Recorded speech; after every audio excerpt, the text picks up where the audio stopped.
The federal ఆంధ్రప్రదేశ్కి స్వాగతం. మన ఆంధ్రప్రదేశ్ ముఖ్యమంత్రి నారా చంద్రబాబు నాయుడు తన పందాన్ని మార్చుకున్నారు. ప్రజలతో మమేకం కావడం, ప్రజలను కలవడం, సామాన్య ప్రజల కష్ట నష్టాలు తెలుసుకోవడం, వారి సమస్యల పరిష్కారానికి అక్కడికక్కడే చర్యలు తీసుకోవడం వంటి అంశాల్లో గతంతో పోలిస్తే ఇప్పుడు ఆయన పందా మార్చుకున్నట్టు మనకు తెలుస్తూ ఉంది.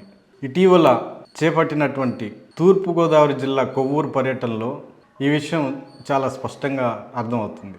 ఒక కామన్ మ్యాన్ని ఎంతో ప్రోటోకాల్ ఉన్నటువంటి ముఖ్యమంత్రి కారులో ఎక్కించుకొని లబ్ధిదారుడి ఇంటి వద్ద వరకు దాంట్లో ప్రయాణింపచేసి తర్వాత ఆయన ఇంటికి వెళ్ళి ఆ లబ్ధిదారు కష్ట నష్టాలు వాళ్ళ కుటుంబ సభ్యులతో కలిసి తెలుసుకోవడం చాలా సంచలనంగా మారింది.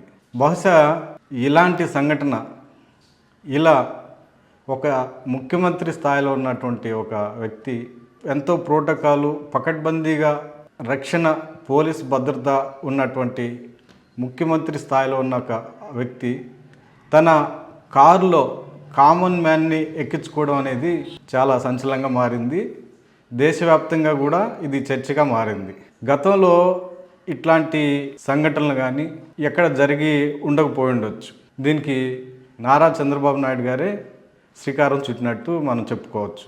అయితే గతంలో ఉమ్మడి రాష్ట్రంలో 2 సార్లు ముఖ్యమంత్రిగా పరిపాలన చేసినటువంటి చంద్రబాబు అప్పట్లో ఈ విధమైన చర్యలు కానీ ఈ విధంగా ఇప్పుడు చేస్తున్నట్టుగా ప్రజలను కలవడం కానీ వాళ్ళతో మమేకం అవడం కానీ వాళ్ళ సమస్యలు తెలుసుకోవడం వాటి పరిష్కారానికి అక్కడికక్కడే చర్యలు తీసుకోవడం అనేది చాలా తక్కువగా జరిగిందని చెప్పుకోవచ్చు. అయితే ఇది చాలా వరకు మంచి పనే. ప్రజలతో మమేకం కావడం అనేది, ప్రజలతో కలవడం అనేది అందరూ అభినందించే విషయమే. దీంట్లో ఎట్లాంటి సందేహం లేదు.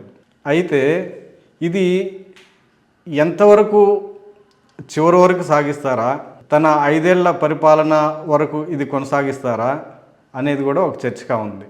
మరి ముఖ్యంగా గత 5 ఏళ్లలో పరిపాలన చేసినటువంటి మాజీ ముఖ్యమంత్రి వైఎస్ జగన్మోహన్ రెడ్డి పీరియడ్లో కేవలం బటన్ నొక్కడమే తప్ప లబ్ధిదారులను కలవడం కానీ వాళ్ళ సమస్యలు తెలుసుకోవడం కానీ వాళ్ళతో మమేకం అవ్వడం కానీ ఏమి చేయలేదు.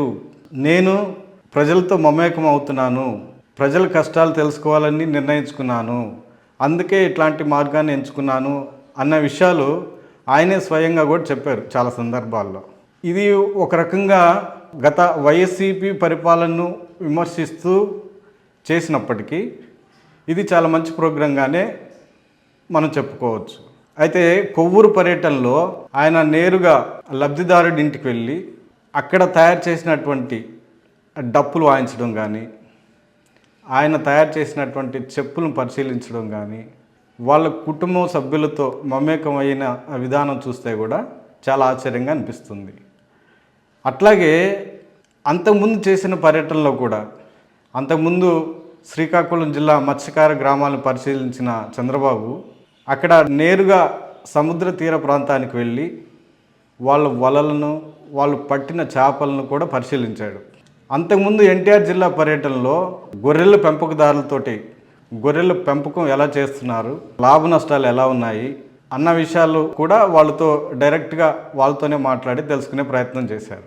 అంతకుముందు పెన్షన్ కార్యక్రమం ప్రారంభించే సందర్భంలో లబ్ధిదారుల ఇంటికి వెళ్ళి ఆయనే స్వయంగా టీ పెట్టి ఆ టీ అధికారులతో పాటు లబ్ధిదారులందరికీ సరఫరా చేసి వాళ్ళతో కూర్చొని టీ తాగుతూ వాళ్ళతో మమేకమయ్యే దానికి ఆయన ప్రయత్నం చేస్తూ వస్తున్నారు.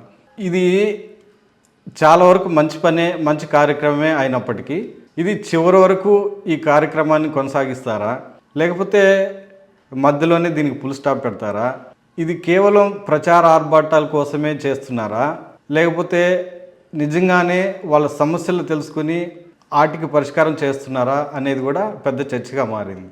ఏది ఏమైనప్పటికీ ఈ కార్యక్రమం చివరి దాకా కొనసాగిస్తే అటు లబ్ధిదారులు వాళ్ళ సమస్యలు పరిష్కారం అయినట్టు ఉంటుంది, ఇటు గవర్నమెంట్కి చంద్రబాబుకి కూడా మంచి పేరు వస్తుంది అనేది టాక్ ప్రస్తుతం రాష్ట్ర వ్యాప్తంగా నడుస్తుంది.